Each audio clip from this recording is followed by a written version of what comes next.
नमस्कार। तो बहुत दिनों के बाद ये वीडियो आ रहा है और मैं मानता हूँ कि ये मैंने गलत किया जो बहुत दिनों के बाद ये वीडियो मैं ला रहा हूँ।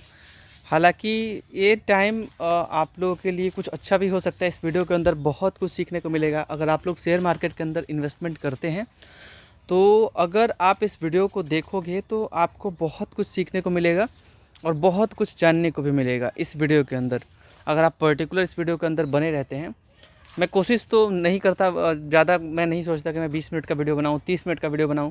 बट बात करते करते कब 20-30 मिनट बीत जाता है वो हमें खुद पता नहीं चलता। ठीक है, तो मेरे को भी अच्छा नहीं लगता कि इतना ज़्यादा टाइम बीत जा रहा है वीडियोज़ के अंदर ही। तो वैसे आज इस वीडियो के अंदर हम लोग अच्छे अच्छे शेयर के बारे में जो कि आपको हाई रिटर्न देने में कैपेबल हैं विथ लो रिस्क। और अगर आपको मेरे बातों पे यकीन नहीं होता तो आप जाके मेरे प्रीवियस वीडियोज़ में देखना। हमने कल्याण ज्वेलर्स के बारे में बता रखा है कि आप ख़रीदो, अच्छा शेयर है। और कल्याण ज्वेलर्स उस टाइम पे, आप ज़रा थोड़ा सा सब्र करना, मैं दिखाता हूँ जी। ठीक है, 1 मिनट। कल्याण ज्वेलर्स उस टाइम पे अराउंड 400 के करीब में चल रहा था शेयर। ये जून की ही बात है और मैंने वीडियो के अंदर कवर किया था कि आप लोग ख़रीद सकते हैं, कुछ पोर्टफोलियो के अंदर ऐड रख सकते हैं। कोई भी शेयर अगर अपने वैल्यू से 10% ऊपर जाता है तो आप उसमें इन्वेस्टमेंट करें। ये ना सोचें कि 10% भाग गया। वो अगर 10% भागा है तो कुछ सोच समझ के भागा है 10%। इस बात का हमेशा ख्याल रखें। कोई भी शेयर अपने रियल वैल्यू से, जिसमें आप जितने में आपने ख़रीदा है, उससे अगर 10% ऊपर चला जाए, इसका मतलब क्या कि आप इन्वेस्टमेंट करना छोड़ दोगे, अब नीचे आने का इंतज़ार करोगे। और वही इंतज़ार, देखो बोलते हैं ना, जो करा सो करा, जो ना किया सो पछता रहा। तो बात जो करा सो पाया, क्लियर बात है। ज़रा ध्यान से आप सुनना कि मेरे बोलने का तात्पर्य क्या है। जैसे कि मैंने बोला था कि 400 में 300 में शेयर को आप ख़रीद लेना, मतलब रियलिटी आपसे मैं साझा कर रहा हूँ। जब 400 पे शेयर था ये, तो मैंने बहुत लोगों को वीडियो बना के चैनल पे अपने बताया है कल्याण ज्वेलर्स के बारे में। तो कहने का क्या मतलब कि कोई भी शेयर अपने वैल्यू से 10% ऊपर चला जाए तो उसके नीचे आने का इंतज़ार ना करें। अगर वो 10% ऊपर गया तो कुछ कारण है उसमें, कुछ ताकत है उसमें, तभी वो ऊपर गया। ये तो आप भी जानते हो, इसमें तो आपको समझाने की मेरे को नहीं लगता कि कोई ज़रूरत भी है। ठीक है, तो इस बात का ध्यान रखना, कोई भी शेयर 10% ऊपर जाए बिना पछताए उसके अंदर इन्वेस्टमेंट कर देना। थोड़ा थोड़ा थोड़ा थोड़ा, पूरा ही नहीं, थोड़ा थोड़ा, मतलब ऐसा नहीं कि एक ही बार पूरा पैसा डाल दो आप। थोड़ा थोड़ा थोड़ा थोड़ा सब में पैसा आप जैसे जैसे बढ़ रहे हैं 10% आप डालते जाएं। क्वालिटी शेयर के अंदर इन्वेस्टमेंट करें। ये शेयर अभी जो पैसा लगाया होता है 400 पे, तो लगभग उसका पैसा डबल डबल डबल डबल होने जा रहा है। तो ये मेरे कहने का तात्पर्य था। ओके, शेयर सालों में भागते बहुत ही कम है, लेकिन जब भागते हैं तो आपको बहुत अच्छा खासा रिटर्न दे के जाते हैं। अच्छा देखिए, वीडियो में आगे बढ़ने से पहले आपको बता दें कि हमारा एक व्हाट्सएप ग्रुप है, आप लोग चाहें तो उसे ज्वाइन कर सकते हैं।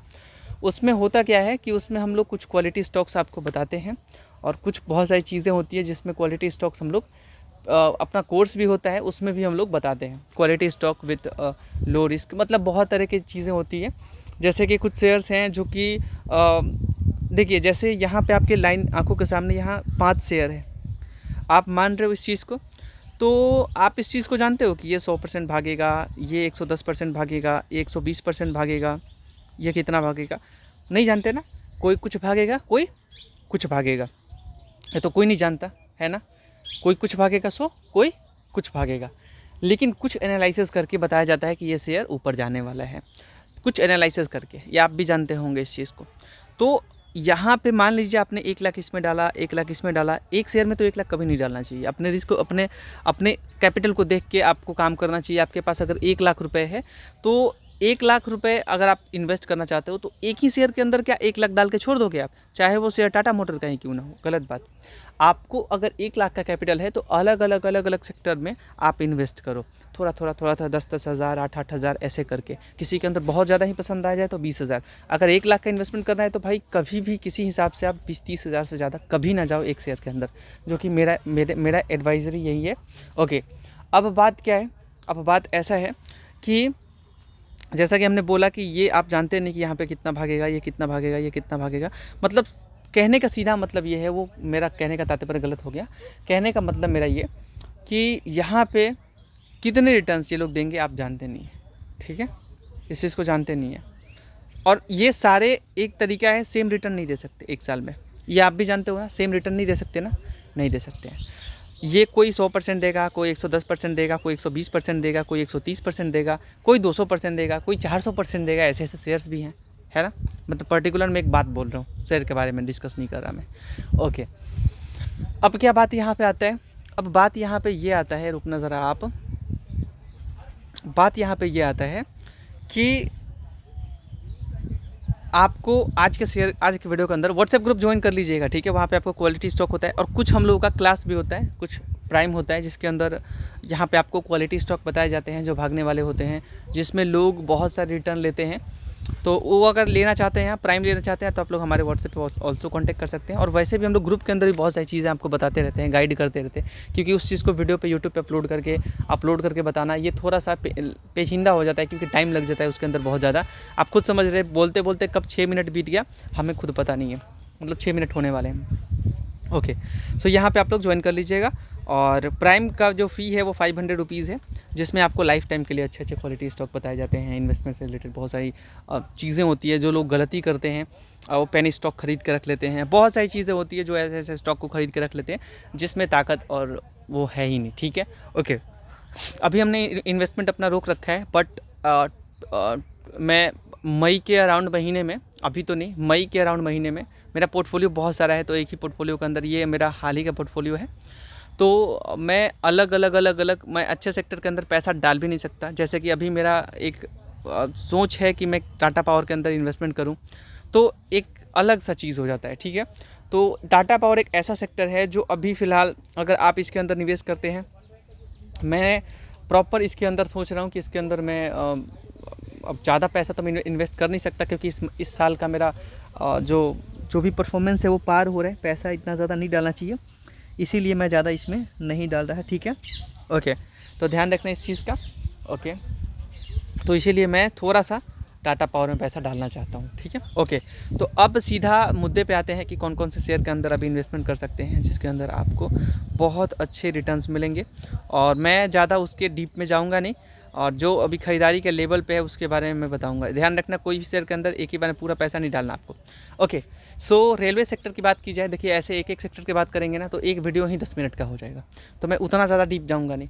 अगर आपके पास पेशेंस है तो रेलवे सेक्टर के अंदर डाल सकते हैं। IRFC जिस लेवल पे खड़ा है ना, मैं मानता हूँ कि इस लेवल से अगर आपने खरीदारी नहीं किया है, फ्रेश खरीदारी करना चाहते हैं, तो आपके लिए मेरा सलाह है आप लोग खरीदारी कर सकते हैं। बहुत अच्छा शेयर है और छोटी मोटी कंपनी है नहीं, रेलवे को फाइनेंस करती है कंपनी। इतना ज़्यादा डिटेल बोला ना, मेरे बात नहीं करना चाहता मैं, वरना वीडियो 1 घंटे का हो जाएगा।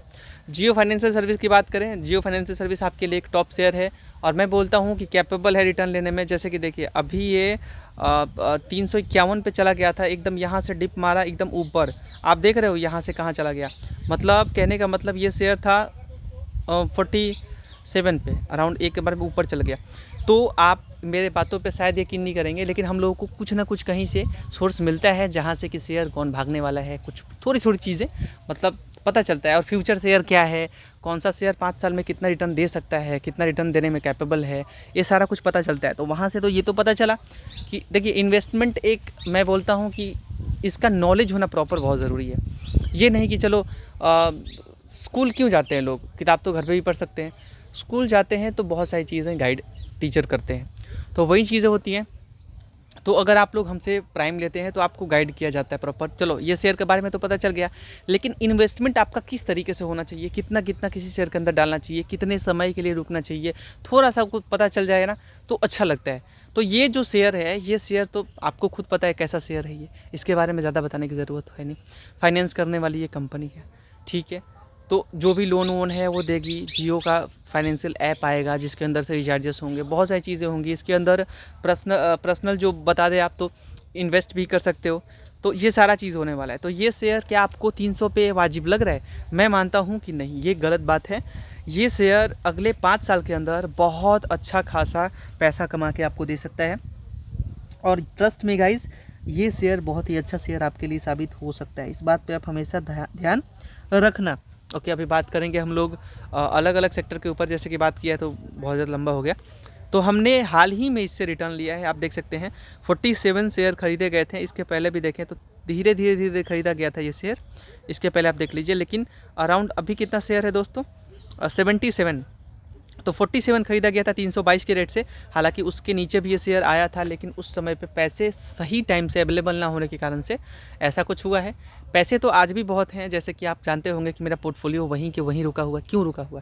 क्योंकि मैं अब इससे ज़्यादा इन्वेस्ट नहीं कर सकता, और मैं अगले साल तक कुछ बहुत सारे इन्वेस्टमेंट भी करने वाला हूँ म्यूचुअल फंड के अंदर, एंड कुछ बहुत सारे शेयर्स के अंदर। जो कि ये शेयर देखिए ख़रीदा गया था अगस्त में, ठीक है, अगस्त में 14 अगस्त को, और ये 322 में ख़रीदा गया, तुरंत से 7% का 8% का रिटर्न दे दिया। आप खुद समझ सकते हैं प्रॉफिट कितने का हुआ। 1900-2000 रुपये का प्रॉफिट हो गया खटाक से 20-25 हज़ार रुपये में, आप खुद देख लीजिए। तो ऐसा कुछ बात पता चल जाता है जिसके लिए हम लोग इन्वेस्ट करके छोड़ देते हैं और वो अच्छा रिटर्न देते हैं, ठीक है। अब इसका मतलब ये नहीं, हमारा विज़न अलग है, हर किसी का विज़न अलग होता है, किसी का इन्वेस्ट करने का तरीका अलग होता है, किसी का इन्वेस्ट करने का तरीका होता है अलग।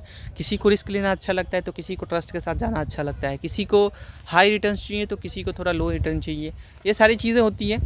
तो मार्केट में किसी का अवधि जो होता है वो 1 साल के लिए इन्वेस्ट करना चाहता है, कोई 6 महीने के लिए इन्वेस्ट करना चाहता है, कोई सोचता है कि एक ही दिन में अंबानी बन जाए।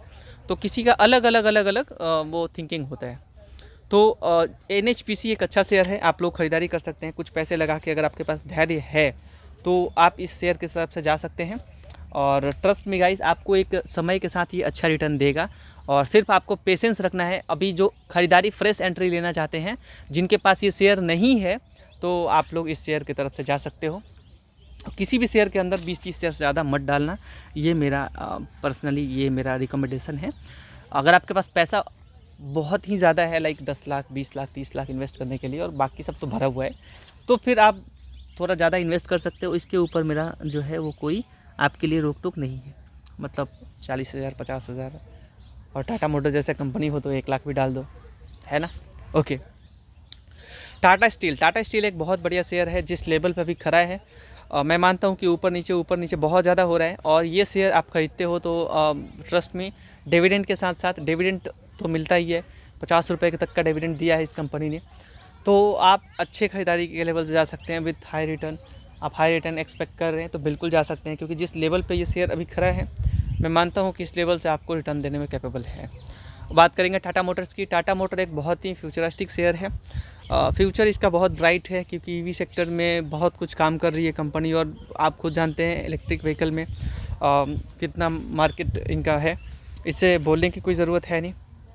सो अभी रिसेंट डाउनग्रेड किया गया था इस प्रॉपर सेक्टर को, और मैं आपको बता दूं, मेरा कोई एक पोर्टफोलियो नहीं है कि जिसमें आप देख के ये बता दो कि 16,000 इन्वेस्ट किया है, या 5,000 इन्वेस्ट किया है, या फिर 20,000 इन्वेस्ट किया है। ये कतई आपको अनुमान लगाना गलत होगा, क्योंकि हमारे पोर्टफोलियो बहुत सारे हैं। तो ये हाल का इन्वेस्टमेंट है, ध्यान रखना। ओके, मतलब बहुत पुराना भी नहीं है, जैसे जैसे पैसे आए थे वैसे वैसे इसके अंदर पैसे लगे हैं। दैट्स वाई यहाँ पे रिटर्न्स जो है वो थोड़े कम दिखे हैं। अदरवाइज़ बहुत सारे ऐसे सेक्टर हैं जिसके अंदर अगर हम निवेश करते ना सही लेवल पे, तो आज हमारे पास पैसे भरे होते। लाइक भारत इलेक्ट्रॉनिक्स को हमने ख़रीदा था 225 में, सब कुछ याद है हमें, एक एक याद है। तो दैट्स वाई यहाँ पे जैसे कि मैं आपको दिखाई दूँ, क्योंकि लोग सोचते हैं कि इनको याद होगा ना होगा। जिस लेवल पे अभी ये खड़ा है भारत इलेक्ट्रॉनिक्स, तो बहुत अच्छा शेयर है, मैं मानता हूँ। देखिए 10 मई को ख़रीदा गया था 225 के रेट से, देख लीजिए। तो ये सब कुछ ना हमें पता है, ठीक है। तो आप लोग ना ऐसे शेयर्स के अंदर में अगर उस टाइम पे लगाया होता 225 से, तो आज जो मेरा प्रॉपर प्रॉफिट है, क्या वो 284 पे एवरेज होता? नहीं होता ना। तो ये हाल ही के पोर्टफोलियो हैं, जैसे जैसे पैसे आए वैसे वैसे ऐड करते चले गए। तो आप लोगों को सारा चीज़ गाइड किया जाता है कि आपको किस तरीके से इन्वेस्टमेंट करना है, किस लेवल पे इन्वेस्टमेंट करना है, कितने समय के लिए करना है, आपका जो भी मतलब आपका थिंकिंग है वो उससे रिलेटेड आपको चीज़ें बताई जाती है। उसके बाद बात करेंगे यहाँ पे कुछ अलग अलग सेक्टर, जैसे कि अदानी पावर। देखिए ये एक ऐसा सेक्टर है अदानी पावर, जिसके ऊपर मैं बोलता हूँ कि अब मैं कितना बात करूँ इसके ऊपर। चलिए, रेगुलर वीडियोस अपलोड होने वाले तो सब कुछ बात कर ही लेंगे, बट मैं आपको ऊपर बता दूं कि ये जितने सारे शेयर आपको दिख रहे हैं, SAIL, एक साइड इंडस्ट्री जिसके बारे में बात नहीं कर रहे उसका ध्यान मत देना। रिलायंस पे अच्छा सेक्टर है, गैल, अदानी पावर, अदानी पोर्ट, और personally power finance corporation, Titan भी अच्छा है, ऐसा नहीं है। भारत इलेक्ट्रॉनिक्स, HFCL तो बढ़ गया, 100 पे था, 80 पे था। खैर, जिसने ख़रीदा अच्छी बात है, थोड़ा सा तो इन्वेस्टमेंट कर सकते हैं उसके अंदर, बाकी सारे के अंदर हाई इन्वेस्टमेंट कर सकते हैं, कोई दिक्कत नहीं है। महिंद्रा एंड महिंद्रा बाई करने के मूड पे है। IRB के अंदर भाई पर्सनल ख़रीदारी वो करें जिनको लंबे समय के लिए बने रहना। टाटा पावर एक द बेस्ट सेक्टर, आपको लंबे समय के लिए, अवधि के लिए इन्वेस्ट करना चाहिए, क्योंकि फ्यूचर है और फ्यूचर पे इन्वेस्ट करना मैं मानता हूँ कि एक समझदारी है। और एक ही शेयर के अंदर पूरा पैसा ना लगाएं, क्योंकि आपने भी सुना होगा कोई शेयर किसी अलग तरीके से परफॉर्मेंस देकर रिटर्न देता है। जैसे कि अगर आप कोई शेयर 10 गुना पैसे को किया, कोई 20 गुना किया, कोई 50 गुना किया सेम टाइम में, आप समझ सकते हो उस चीज़ को। इसीलिए आप उस चीज़ का फ़ायदा नहीं उठा पाओगे। तो अच्छे सेक्टर के अंदर मैं बोलता हूँ, जिसे कुछ नहीं आता ना, वो अच्छे सेक्टर के अंदर इन्वेस्ट करके छोड़ दे सीधा, ताक झाक ना करे ज़्यादा, है ना। लंबे समय के लिए बने रहो। स्टॉक मार्केट में आप प्रॉफिट तभी ले सकते हो जब आपके पास पेशेंस है और आप लंबे समय के लिए बने रह सकते हो। और अच्छे सेक्टर के अंदर निवेश करें। 50 ये नहीं कि 50 शेयर खरीद लेंगे, 100 शेयर खरीद लेंगे, ये मैं मानता हूँ कि ये अच्छा नहीं है। हमारा अवधि लंबा है। मैं पर्सनली 50 से 60 सेक्टर या 100 सेक्टर में भी इन्वेस्ट कर सकता हूँ, मेरे पास उतना है। ओके, तो हिंदुस्तान कॉपर एक अच्छा सेक्टर है, बट फिलहाल के लिए आप लोग खरीदारी कर सकते हैं, कोई दिक्कत नहीं है। लेकिन पूरा पैसा एक ही बार में नहीं लगाना आपको। अपोलो टायर्स की बात करें, अच्छा सेक्टर है। जैसे कि जेके टायर्स के बारे में हमने बोला था, पता नहीं जेके टायर भी खरा कहाँ है। ज़्यादा तो वीडियो हम लंबा बनाएंगे तो फिर दिक्कत ही हो जाएगा, ठीक है। जेके टायर इंडस्ट्री ये अभी भी वहीं पे खड़ा है जहाँ पे इसको मैंने बोला था कि आप खरीदारी कर सकते हैं। यहाँ से बोला था 300 के अराउंड जब ये शेयर चल रहा था, तो मैंने बोला था खरीद लेने का। खैर अभी भी ये वहीं पे खड़ा है। चलिए कोई बात नहीं, शेयर अच्छा है, बट धीरे धीरे किसी के अंदर थोड़ा थोड़ा डालना चाहिए, सबके अंदर नहीं। आप मान लीजिए कि टायर इंडस्ट्री है, तो यहाँ पे अपोलो टायर है, टीवीएस है, एमआरएफ है, बहुत सारे टायर्स है। अपोलो टायर हो गया, जेके टायर हो गया, कितना काउंट करा दें आपको। तो पर्टिकुलर जो एक सेक्टर हो गया ना, उस सेक्टर के अंदर आप लिमिटेड कंपनी के अंदर जो उन सेक्टर के किंग हैं, वैसे वैसे सेक्टर के अंदर आप इन्वेस्टमेंट करें। उनके फंडामेंटल्स को समझ के, उनके ऊपर रिसर्च करके आप इन्वेस्टमेंट करें, तो आपको एक लंबे अवधि में अच्छा रिटर्न भी मिलेगा विद नो रिस्क। क्योंकि जो छोटी कंपनियां होती हैं वो एक्चुअली बहुत ज़्यादा ही रिस्की होता है। अगर आप लंबे अवधि के नज़रिए से देख रहे हैं, तो ऐसा हीरा जो है ना, वो 1000 में से एक निकल के आ जाए ना, वो भी मुश्किल होता है। आप पेनी स्टॉक के अंदर पैसे डालते हैं तो रिस्क कितना ज़्यादा होता है आप खुद समझ सकते हो। कंपनी हो सकता है कंपनी के ऊपर से भी बैन कर दे, कुछ भी चीज़ें होती है, बहुत सारी चीज़ें होती है। और लॉस मेकिंग कंपनियों के अंदर इन्वेस्टमेंट नहीं करना चाहिए। लाइक वोडाफोन आइडिया, ऐसे बहुत सारे सेक्टर हैं जो अभी डूब रहे हैं और लोग फिर भी धड़ाधड़ इन्वेस्ट करते जा रहे हैं, जो कि मैं मानता हूं कि ये अच्छा नहीं है। लॉस मेकिंग कंपनी के अंदर इन्वेस्टमेंट करना अच्छी चीज़ें नहीं है। ये बात आपको बहुत सीखने को मिला कि एक ही सेक्टर के पूरे कंपनी में इन्वेस्टमेंट ना करें। जैसे कोलगेट है, तो कोलगेट के अंदर तो आप इन्वेस्टमेंट कर सकते हैं। पतंजलि यहाँ से हो गया, तो पतंजलि भी अपना जो दंत कांति है उसका भी क्रांति लाया अपने उस प्रॉपर सेक्टर में। कोलगेट के सेक्टर में आप बोल सकते हैं, टूथपेस्ट के सेक्टर में उसका मार्केट वैल्यू, मार्केट का जो भी बिक्री था वो बढ़ाया है ना पतंजलि। अभी तो हालांकि धीरे धीरे कोलगेट फिर से, कोलगेट तो भाई खैर मार्केट किंग है ही, उससे कंपेयर करना बाकी लोगों का थोड़ा तो मुश्किल है। ओके, तो मैंने क्या बोला, बैंकिंग सेक्टर है, तो आपके पास पीएनबी है, आईसीआईसीआई है, एचडीएफसी है, एसबीआई है, मतलब कोड भरे हुए हैं। ठीक है, मैं कितना काउंट करा दूं आपको, तो क्या सभी के अंदर कर दिया जाए? नहीं, देखिए एसबीआई अच्छा है, पीएनबी अच्छा है। आप एसबीआई की प्रॉपर बात कर लें ज़रा, एक मिनट आप पेशेंस रखना। मेरा एसबीआई के अंदर भी इन्वेस्टमेंट है, बट अभी फ़िलहाल इस वाले पोर्टफोलियो में नहीं। तो यहाँ पे आप देखेंगे कि प्रस्तुत 5 सालों में पैसा आपका लगभग डबल किया है, मतलब डबल से ज़्यादा किया है। 1 लाख डालते तो 3 लाख के करीब। तो भैया यहाँ से 35 गुना रिटर्न दिया है ये शेयर, जो कि मैं मानता हूँ कि बहुत अच्छा शेयर है। और ऐसे शेयर्स के तरफ से आप जा रहे हो, वो ट्रस्ट के साथ जा रहे हो। अब जो रिलायंस इंडस्ट्री की बात करते हैं, उतना ज़्यादा रिटर्न तो अभी तक दिया नहीं, लेकिन वहीं दिया है, बहुत रिटर्न दिया है। लेकिन यहाँ पे आप देखेंगे तो उससे ज़्यादा भी फिलहाल ये एसबीआई ही दे रहा है, आईसीआईसीआई दे रहा है। ये चीज़ है दोस्तों। तो यहाँ पे आप ध्यान रख लो कि ये ग्राफ नीचे नहीं जाने वाला, ये ग्राफ ऊपर ही जाएगा। तो बैंकिंग सेक्टर में जा रहे हो तो उनके किंग में जाओ, क्योंकि ऐसे बैंक्स बंद नहीं होते और लंबे अवधि में आपको रिटर्न्स भी देते हैं। ओके, उसके बाद बात करेंगे यहाँ पे पीएनबी। तो सेक्टर क्या हो गया कि सेक्टर के अंदर जो आपको इन्वेस्ट करना है, जैसे पीएनबी हो गया, तो आपको पेशेंस रखना है। पीएनबी आपको एक अच्छा रिटर्न ज़रूर देगा। अभी पीएनबी का मैंने खुद पर्सनली मैंने वो बाई किया है, मैं दिखा दूंगा। ज़्यादा इसके अंदर इन्वेस्ट नहीं है, हमारा लॉस पे था, क्योंकि ये शेयर ना 124 पे 142 पे, हम रियली सॉरी 142.90 पे ये शेयर जा चुका था, और वहाँ से ये अभी बीच में खड़ा है। मतलब कहने का क्या मतलब, आपको होल्ड करना है। शेयर बुरा नहीं है, ठीक है, शेयर बुरा नहीं है, मार्केट कैप अच्छा है, पीई अच्छा है, फंडामेंटल्स में कहीं से कोई दिक्कत नहीं है। ग्रोथ की बात करें भाई, ग्रोथ के ऊपर दिक्कत नहीं है, ग्रोथ भी हो रहा है। और बस आपको क्या करना है, पेशेंस रखना है। पेशेंस रखोगे ना तो होप कि अगले साल तक आपका पैसा ये लगभग डबल कर देगा। और जिस रेट से अभी जिस ऊंचाई पे ख़रीदारी करने वाले हो, जैसे कि जनवरी से फरवरी आने तक ये शेयर आपको माला माल कर सकता है, या तो हो सकता है वहाँ भी थोड़ा रुका रहे, लेकिन ऊपर जाएगा ज़रूर, पेशेंस रखना। इसका मतलब ये नहीं कि अभी जिस रेट पे अभी 114 का रेट है या फिर 125 का रेट है तो आते आते फरवरी यहाँ पे वो एकदम ऊपर जाएगा। चलिए जा सकता है, बुरी बात नहीं है, जा सकता है। शेयर अच्छा है तो आपको रिटर्न ज़रूर देगा, आपको ख़रीदारी करना चाहिए, आपको रिटर्न अच्छा देगा।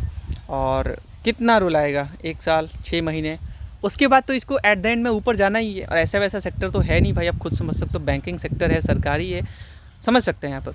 सन फार्मास्यूटिकल जो कि मैंने पहले भी खरीदारी करा दिया था और मैंने खुद खरीदा था, मैंने ज़्यादा नहीं खरीदा था दोस्तों अपने इस पोर्टफोलियो के अंदर, फिर भी 25% का रिटर्न देके खड़ा है शेयर। और ऐसा वैसा शेयर तो है नहीं, आप खुद समझ सकते हैं, दवा की कंपनी है, 5 साल में देखेंगे तो आपके पैसे को लगभग से 3-4 गुना किया है। तो ऐसे सेक्टर के अंदर अगर आप बने रहते हैं ना, तो लंबे अवधि में आपको रिटर्न देने से कोई नहीं रोक सकता। बस आपको इन्वेस्ट करने से डरना नहीं है, इन्वेस्ट कर रहे हैं तो लंबे अवधि के लिए इन्वेस्ट करें, और कुछ म्यूचुअल फंड भी करें, कुछ स्टॉक्स के अंदर भी इन्वेस्ट करें। 50 शेयर को खरीद के ना, कुछ लिमिटेड शेयर्स को ही आप चुन के, और पेनी स्टॉक्स को तो ऐसे आप भूल जाओ जैसे कि आप तो जानते ही नहीं थे कि 10 रुपये 5 रुपये का स्टॉक होता क्या है। 10-5 रुपये पे खड़ा क्यों है वो? क्योंकि उसका वैल्यू नहीं है और लॉस मेकिंग है। और जितने ही आप कम मार्केट कैप में या फिर लॉस मेकिंग कंपनीज़ में ये जितने लोग इन्वेस्ट करते हैं ना, वो रिस्की बहुत ज़्यादा होता है। मैं मानता हूँ कि वो लंबे अवधि में उनको कुछ मिलने वाला है नहीं, और एट द एंड लॉस के सिवाय कुछ है नहीं वहाँ पे। तो मैं मानता हूँ कि जाने से वहाँ पे कुछ फ़ायदा नहीं है। ओके, अब बात क्या कर लें, अब सेक्टर तो बहुत सारे हैं, जैसे कि वरुण का यहाँ पे प्रॉपर जो है वो स्प्लिट हुआ है। तो मैं बोलता हूँ कि इन्वेस्ट करने के लिए एक अच्छा मौका ज़रूर है। ओके, येस बैंक के ऊपर तो अभी फ़िलहाल आप एक दो क्वार्टर और देख लें आप। HDFC बैंक एक अच्छा बैंक है, आप अगर जाना चाहते हैं एक लंबे अवधि के नज़रिए से तो SBI भी अच्छा है, HDFC, ICICI भी बहुत अच्छा है, तो आप जा सकते हैं ICICI और SBI की तरफ से। PNB के अंदर भी थोड़ा इन्वेस्टमेंट कर सकते हैं। बहुत सारे सेक्टर, बैंकिंग सेक्टर में ही नहीं, एक ही बार में। ओके, एक सेक्टर आता है ना तूफान, तो फिर तूफान तो लंबे समय के लिए नहीं आता किसी भी सेक्टर के अंदर। अगर आपका लंबे अवधि का नज़रिया है तो फिर कोई दिक्कत नहीं है। धीरे धीरे कल बात करेंगे बाकी सेक्टर के ऊपर। आपका बहुत बहुत शुक्रिया वीडियो देखने के लिए। बहुत सारे सेक्टर भरे हुए, जैसे कि इरकॉन इंटरनेशनल अभी बाई करने के मूड पे है। आप बात करें ONGC अच्छे सेक्टर हैं। उसके बाद बात करेंगे कुछ हिंडेल्को एक अच्छा सेक्टर है। हाँ, रेल विकास निगम भी अच्छे रेट पे ही खड़ा है, लेकिन आप अच्छी कंपनी है वैसे तो। फ्यूचर शेयर की बात करें तो फ्यूचर शेयर ये लोग कहे जाते हैं। नैल्को एक अच्छा शेयर है। ITC तो हमने 400 पे था तो हमने बोला था खरीदने के लिए। इरकॉन के ऊपर म्यूचुअल फंड के होल्डिंग्स पड़ रहे हैं। जयप्रकाश के ऊपर ज़्यादा आप इन्वेस्टमेंट ना करें, एकदम लिमिटेड रख सकते हैं आप लोग। यूको बैंक, मैं खुद पर्सनली कुछ पैसा निकल जाए मैं यहाँ से सेल करके निकल जाऊँगा। थोड़ा भी पोर्टफोलियो के अंदर ऐसे शेयर सामने नहीं रहने चाहिए। क्लियर बात है। चलिए, आपका बहुत बहुत शुक्रिया वीडियो देखने के लिए। कुछ बात करेंगे अगले वीडियो के अंदर कुछ अच्छे सेक्टर की। NTPC पावर सेक्टर का बाप कंपनी है। उसके बाद बात करेंगे यहाँ पे अशोक लीलैंड एक अच्छा शेयर है, आपको खरीदारी करना चाहिए, ज़्यादा नहीं, पूरा नहीं रखना चाहिए। टाटा मोटर आपके लिए अच्छा है, महिंद्रा एंड महिंद्रा। तो ऐसे ऐसे सेक्टर को आपको चुनना चाहिए। जो सेक्टर में किंग कौन है उसको देखना चाहिए। चलिए दोस्तों, तो बात करेंगे अगले वीडियो के अंदर। भारत इलेक्ट्रॉनिक बहुत अच्छा शेयर इन्वेस्ट करने के लिए। आपका बहुत बहुत शुक्रिया। Thank you so much guys.